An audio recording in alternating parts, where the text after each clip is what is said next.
Hello मेरा नाम प्रवीण है and I welcome you at free online coaching and women study centre. इस video lecture में मैं आपके साथ एससी वर्मा का न्यूटन्स लॉ का क्वेश्चन नंबर 15 डिस्कस करूंगा। क्वेश्चन क्या है? A person is standing on a weighing machine placed on the floor of an elevator. The elevator start going up with some acceleration, move with uniform velocity for a while and finally deaccelerate to a stop. The maximum and minimum weight recorded are 72 kg and 60 kg. Assuming that the magnitude of the acceleration and the deceleration are the same, find A the true weight of the person and B the magnitude of the acceleration. चलो इस question को समझ लेते हैं। इसमें क्या है कि एक पर्सन है जो वेविंग मशीन पे खड़ा है और वेविंग मशीन जो है वो एक एलिवेटर के फ्लोर पे है। ओके, चलो मैं थोड़ा सा फोटो बना देता हूं। ये हो गया, एक मिनट, लाइन जो है टेढ़ी हो गई हमारी। ये हो गया एलिवेटर। ओके, इस पे है ये एक weighing machine, this is weighing machine, और इस वेविंग मशीन पर एक आदमी ऐसे खड़ा है। ओके, चलो अब क्या है कि ये जो एलिवेटर है वो क्या करता है कि start going up with some acceleration. ये शुरू में, मतलब मान लो एक टाइम शुरू में क्या करता है, इसकी वेलोसिटी इंक्रीज होती है, एक्सेलरेट करता है। तो वेलोसिटी और टाइम का मैं ग्राफ बनाऊं तो okay, and move with uniform velocity for a while. उसके बाद फिर क्या करता है, एक यूनिफॉर्म वेलोसिटी से अप मूव करता है अपवर्ड। फिर क्या होता है, फिर डी एक्सेलरेट करता है। ये कर गया decelerate. Okay, to stop, decelerate to stop, velocity zero. The maximum and minimum weight record are 72 kg and 60 kg, assuming that the magnitude of the acceleration and deceleration are same। मतलब ये जो slope है ये alpha है, तो this angle is also going to alpha. ये दोनों क्या है, सेम है। तो फिर हमें बताना है ट्रू वेट, बताना है true weight of the person and magnitude of the acceleration. Take G is equal to 9.9 metre per second square. चलिए भाई, तो इस क्वेश्चन को करने के लिए सबसे पहले क्या है कि जो वेविंग मशीन है वो काम कैसे करता है, इसको बारे में जानना जरूरी है। तो देखो वेविंग मशीन क्या करता है, जैसे भाई साहब मान लो आप, ये एक वेविंग मशीन है और आप गए इस पे जाकर के खड़े हो गए ऐसे, ठीक। तो देखो ये क्या करेगा, अब अगर मैं आपका फ्री बॉडी डायग्राम बनाऊं, मैं आपका क्या बनाऊं, फ्री बॉडी डायग्राम। तो देखो ये आप पर कितने फोर्सेस लगेंगे, आप पर एक फोर्स लगेगा mg जो डाउनवर्ड होगा, और जो ये वेविंग मशीन का जो सरफेस है वो आपका फोर्स लगाएगा N।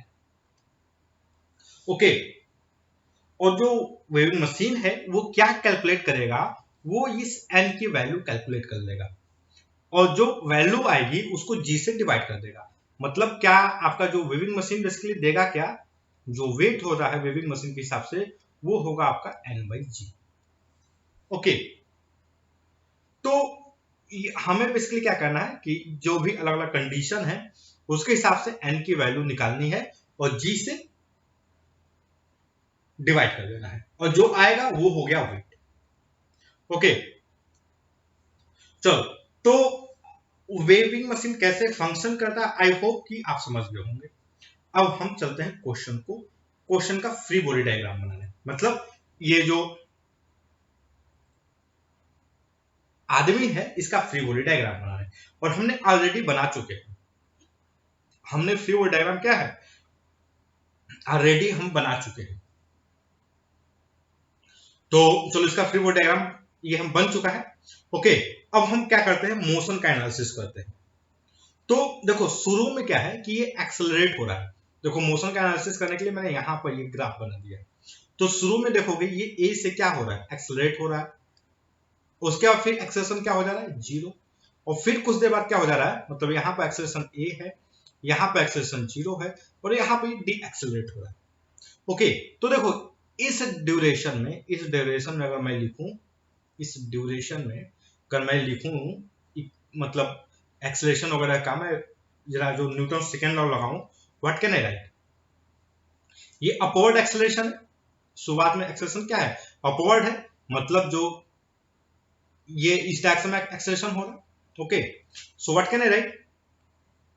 एन, क्योंकि एक्सेलरेशन इस डायरेक्शन हो रहा है, मैंने इसको पॉजिटिव लिया है, तो एन हमारा पॉजिटिव हो जाएगा और एम जी नेगेटिव हो जाएगा। So N minus m ji is equal to M A. Okay, तो एन की वैल्यू क्या आएगी?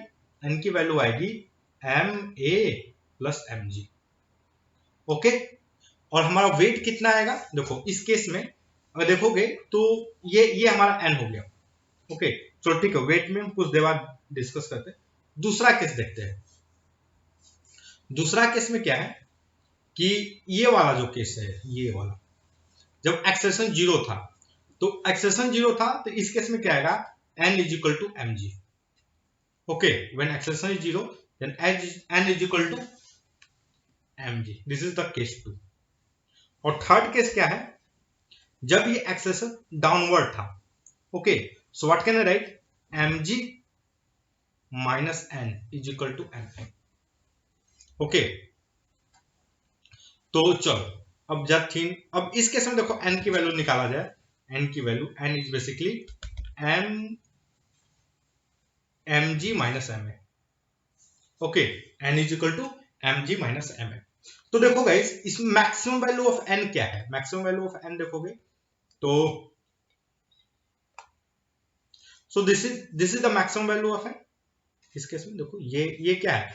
ये क्या है? ये मैक्सिमम वैल्यू ऑफ एन है। This is the minimum value of N. Okay, तो मतलब वेट देखा जाए तो मैक्सिमम जो मास होगा, मास वो क्या होगा? बेसिकली एन बाई जी होगा। ओके, वो क्या होगा? N by g. So what is this N by g? तो मैं लिखूं m A plus M g divided by g is equal to 72। लिखा है ना, मैक्सिमम मास कितना है? 72 kg। ओके, और मिनिमम मास क्या है? N is equal to N by G, that is M G minus M A divided by G, that is 60 kg। Okay, तो अब एक काम करते हैं, मैं इन दोनों इक्वेशन को सॉल्व कर लेता हूं। So we will get the value of a. अगर ये जो दोनों इक्वेशन है इनको सॉल्व कर लिया जाए तो what we will get value of a और एम। ओके, हमें मास भी नहीं पता है, तो चलो देखो मैं क्या लिख सकता हूं? M A plus M G is equal to क्या हो जाएगा? 72 जी। ओके, और M G minus M A is equal to 60 G. अगर मैं इन दोनों को ऐड कर दूं, अगर मैं इन दोनों इक्वेशन को ऐड कर दूं, what I get? 2 m ji is equal to, इन दोनों का ऐड तो 2 132 g. So what is M?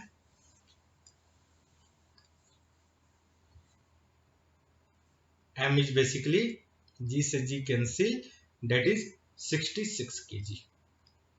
तो एम क्या होगा? 66 kg होगा। ओके, मास क्या होगा? Mass is 66 kg। और question what is the question? Find the true weight. The true weight will be 66 kg। Okay, चलो अब अगला में क्या पूछा है? Find the acceleration. एक्सेलरेशन कितना है? Magnitude of the acceleration. तो देखो magnitude of the acceleration basically क्या होगा? ये होगा M G minus 60 G is equal to M A. Okay, तो ये क्या हो जाएगा? अगर मैं जी कॉमन ले लूं तो m minus 60 divided by m is equal to a। So what is the true acceleration? तो g, और ये m की जगह पर मैं 66 रख दूं, what I gate? 6 divided by 66, that is g by 11, मतलब तो 9.9 डिवाइडेड बाई 11, तो ये क्या हो जाएगा 0.9 is equal to acceleration. So what is the acceleration 0.9 metre per second square. So that's all guys. I hope कि ये जो वीडियो लेक्चर है वो आपके स्टडी में हेल्पफुल होगा.